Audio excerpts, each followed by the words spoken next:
शिवदत्त, तुम्हारा ये तिलिस्म और षड्यंत्र मुझे मेरे वीरेंद्र से दूर नहीं कर सकता। मैं सिर्फ राजकुमार वीरेंद्र से प्यार करती हूँ। नहीं, तुम मेरी हो चंद्रकांता, सिर्फ मेरी, और हमारे बीच जो आएगा वो मारा जाएगा। मारे तो तुम जाओगे शिवदत्त। अगर तुमने चंद्रकांता को छूने की कोशिश भी की तो हमारे प्यार की आग में तुम भस्म हो जाओगे। मौत भी जिन्हें जुदा न कर सकी। ये कहानी है उन अमर प्रेमियों की जिनके इश्क के लिए धरती लहूलुहान हुई, साम्राज्य ढह गए और तिलिस्म चकनाचूर हो गए। चुनारगढ़ का निर्दयी राजा शिवदत्त अपनी शक्ति, अपनी शैतानी सेना और अंधकारमय तिलिस्म के बल पर राजकुमारी चंद्रकांता को अपना बनाने निकला था। पर जब वो चंद्रकांता के दिल में अपने लिए जगह नहीं बना पाया तो उसने जबरदस्ती चंद्रकांता को अपने तिलिस्म में कैद कर लिया। लेकिन चंद्रकांता के दिल में बसता था सिर्फ एक नाम, एक चेहरा। वो था वीरेंद्र विक्रम का, वही वीरेंद्र जिसने मौत के दायरे और शिवदत्त के खूनी तिलिस्म की गहराइयों में कदम रखा, सिर्फ और सिर्फ अपने प्रेम की खातिर।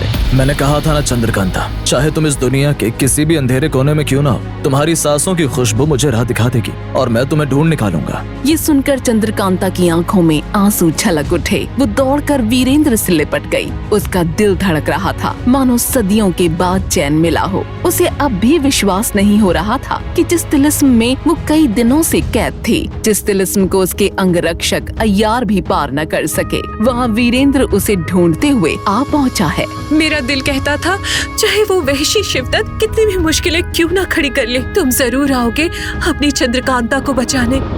वीरेंद्र और चंद्रकांता कुछ ही कदम आगे बढ़े थे कि अचानक आसमान से बिजली सी चमकी और रोशनी की कुछ किरणें सीधा वीरेंद्र पर गिरी। अगले ही पल चंद्रकांता ने खुद को एक अजीब तिलिस्म में कैद पाया, एक भूल भुलैया जो पूरी तरह आईनों से बनी थी। जहाँ भी नजर जाती बस अनगिनत वीरेंद्र उसके सामने खड़े दिखाई देते। हर आईना एक धोखा, हर परछाई एक मौत का जाल। चंद्रकांता, अगर इस तिलिस्म से निकलना है तो आईनों के इस जाल को तुम्हें खुद ही तोड़ना होगा। पर सावधान, हर आईने के पीछे असली वीरेंद्र नहीं है। किसी एक आईने के पीछे है तुम्हारा प्रेम, तुम्हारा सत्य।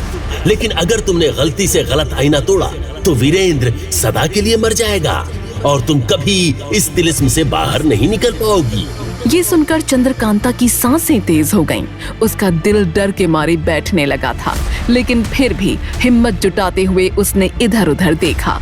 चारों ओर सिर्फ वीरेंद्र के चेहरे, एक जैसे फिर भी झूठे।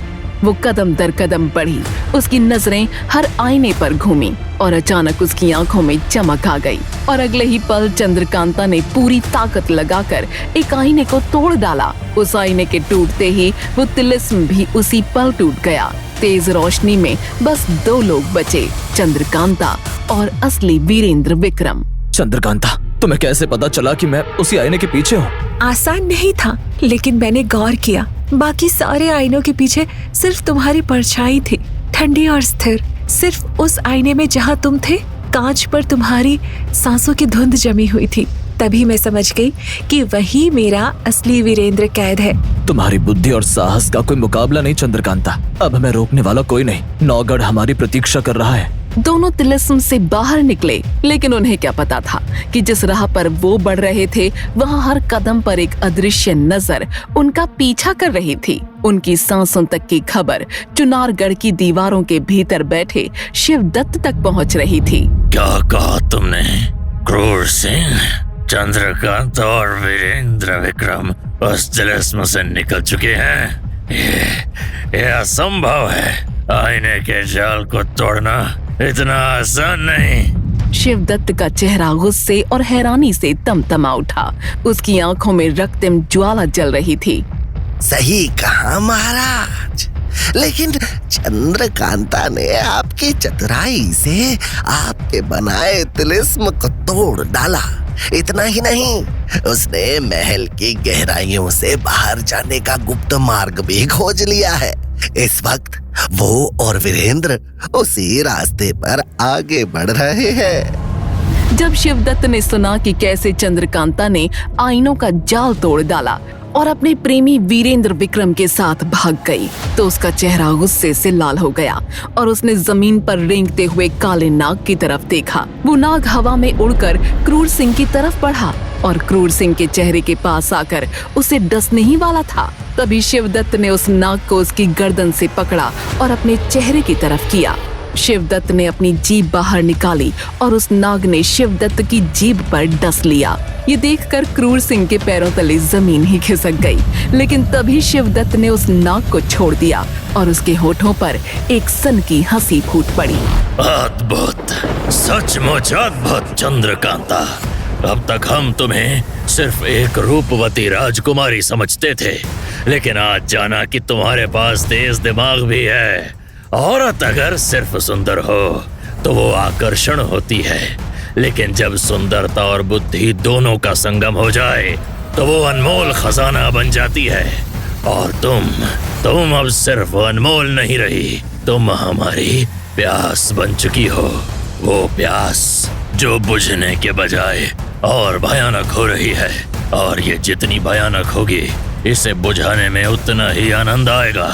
हम चाहे तो तुम्हें अगले ही पल जबरदस्ती अपने पास ला सकते हैं, पर नहीं, अब हम तुम्हें जीतेंगे, जिसके लिए खेला जाएगा एक नया खेल, एक खूनी खेल। और शिवदत्त की बातों पर क्रूर सिंह के चेहरे पर एक खतरनाक मुस्कान तैर गई।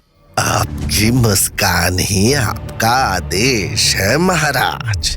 अब देखिए इस क्रूर सिंह का असली दाव। जब दामिनी के कदम चंद्रकांता की दुनिया में पड़ेंगे तो पूरे का पूरा खेल ही पलट जाएगा।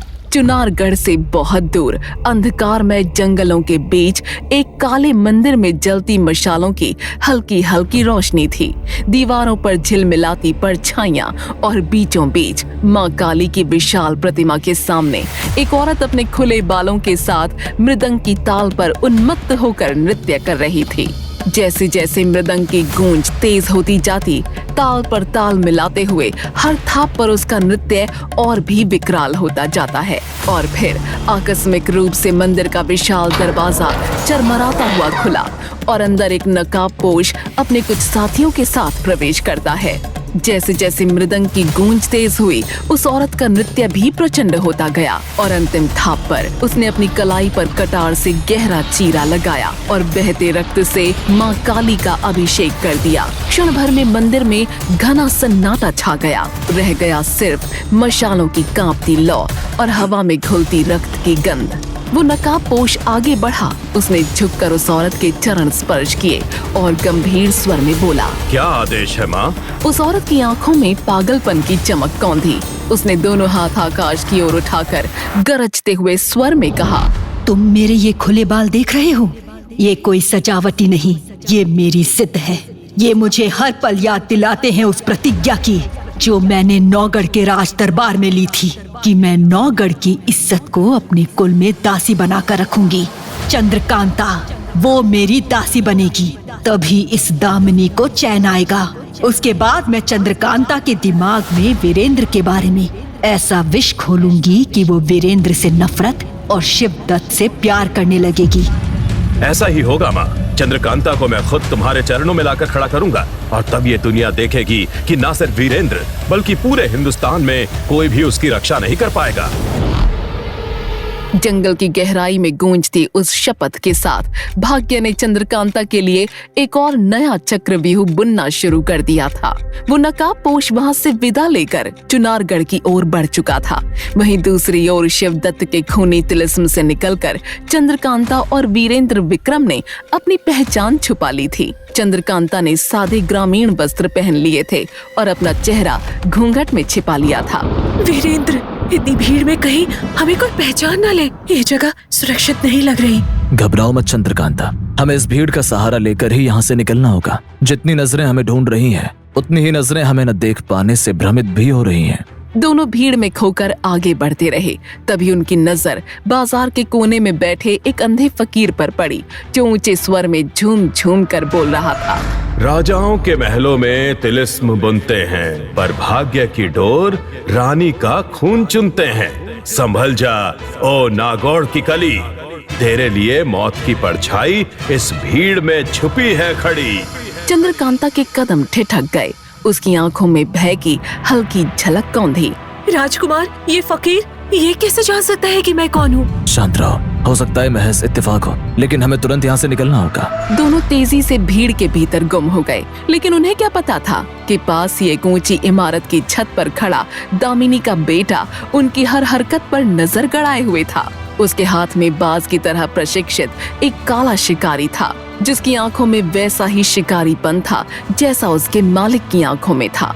भागो जितना भागना है, लेकिन इस शहर से निकलना तुम्हारे लिए नामुमकिन है राजकुमारी, क्योंकि अब तुम मेरी शिकार हो।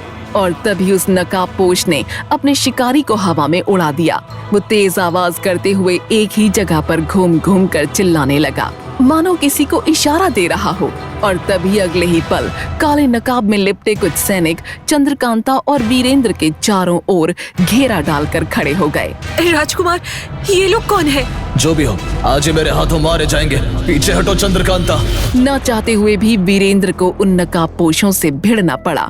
उनकी तलवारें बिजली की तरह चमक रही थीं और वीरेंद्र हर बार का जवाब देता रहा।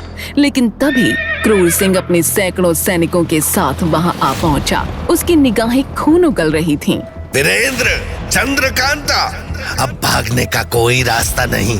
सैनिकों, इन्हें जिंदा पकड़ लो। लेकिन जैसे ही क्रूर सिंह के सैनिक आगे बढ़े, नकाबपोशों की टुकड़ी ने तलवारें तानी। अचानक उस बाजार की गलियों में दो सेनाओं के बीच घमासान छिड़ गया। ये देख क्रूर सिंह मन ही मन बोला, ये कैसे हो सकता है? दामिनी की सेना हमारे विरोध में क्यों लड़ रही है? खैर, जो भी हो रहा है अच्छा हो रहा है। मैं सही मौका देखकर चंद्रकांता को यहाँ से ले उड़ूंगा और उसके गायब होने का इल्जाम दामिनी और उसके बेटे पर डाल दूंगा। यकू! चंद्रकांता सिर्फ और सिर्फ मेरी है। वो ना तो वीरेंद्र विक्रम की होगी और ना ही महाराज शिवदत्त की।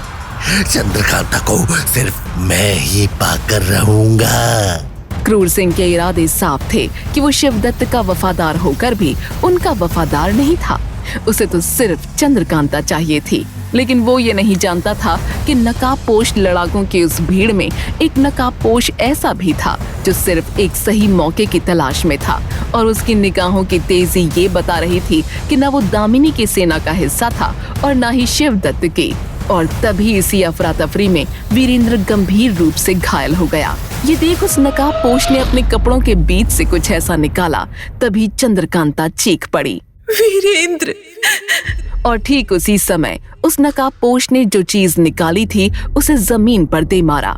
असल में वो एक विस्फोटक था, जिसकी जमीन से टकराते ही क्षण भर में बाजार धुएं से भर गया।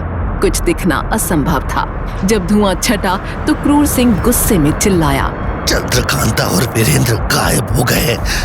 ये सब इन नकाबपोशों की वजह से हुआ है। सिपाहियों, बंदी बना लो इन नकाबपोशों को। क्रूर सिंह के आदेश के बाद एक बार फिर शिवदत्त की सेना और दामिनी की सेना के बीच युद्ध छिड़ गया। लेकिन वहीं इमारत के ऊपर खड़ा दामिनी का बेटा ये सोच सोच के हैरान था कि आखिर चंद्रकांता और वीरेंद्र विक्रम को बचाने वाला नकाबपोश था कौन। इधर वो नकाबपोश चंद्रकांता और वीरेंद्र को लेकर एक अंधेरी गुफा में पहुंच चुका था। वहां मशाल की कांपती लौ में वो रहस्यमयी नकाबपोश पहली बार अपना चेहरा दिखाने लगा। चंद्रकांता ने देखा वो कोई पुरुष नहीं बल्कि एक औरत थी। आप तो स्त्री हैं। आपने हमारी जान बचाई, इसके लिए मैं आपका धन्यवाद करती हूँ। लेकिन आप कौन हैं? उस औरत की आंखों में आग थी और चेहरे पर घृणा और रहस्य का संगम था। उसने धीमे मगर ठोस स्वर में कहा, मैं हूँ चुनारगढ़ की महारानी और महाराज शिवदत्त की पत्नी रानी कालवती। आप महारानी कालवती हैं? आपने हमारी जान बचाई, इसके लिए मैं आभारी हूँ। लेकिन आपने शिवदत्त की पत्नी होकर भी हमारी जान क्यों बचाई? आप चाहती क्या है? रानी कलावती की आंखें जैसे अंगारों की तरह धधक रही थीं। उसने धीमे मगर ठोस स्वर में कहा, हाँ, मैंने तुम्हें बचाया है, पर इसकी कीमत भी चुकानी होगी। अगर सचमुच बचना चाहती हो तो तुम्हें मेरी एक बात माननी होगी। तुम्हें शिवदत्त के पास जाना होगा। ये सुनकर चंद्रकांता और वीरेंद्र दोनों सन्न रह गए। उनकी सांसें थम गईं। तुम चाहती हो कि हम खुद ही उस दानव के चंगुल में फंस जाएं? क्या ये शिवदत्त की नई चाल है महारानी? तो क्या आपने हमें सच में बचाया था, या ये सब शिवदत्त के लिए हमें फंसाने का एक और खेल है? कलावती का चेहरा कठोर था, लेकिन उसकी आंखों में एक गहरा राज छुपा हुआ था। अगर तुमने मेरी बात नहीं मानी तो तुम दोनों किसी भी हाल में जिंदा इस तिलिस्म से बाहर नहीं निकल पाओगे। चंद्रकांता और वीरेंद्र के दिलों में सवालों का तूफान था। क्या रानी कलावती सचमुच उनकी सहायक है, या ये सब शिवदत्त की कोई नई चाल है? क्या चंद्रकांता वीरेंद्र की जान बचाने के लिए शिवदत्त के पास चली जाएगी? युद्ध, प्रेम और तिलिस्म की इस गाथा का अब क्या होगा अंजाम? चंद्रकांता और वीरेंद्र सिंह की अमर प्रेम कहानी, खून भरी दास्तान चंद्रकांता अभी शुरू हुई है।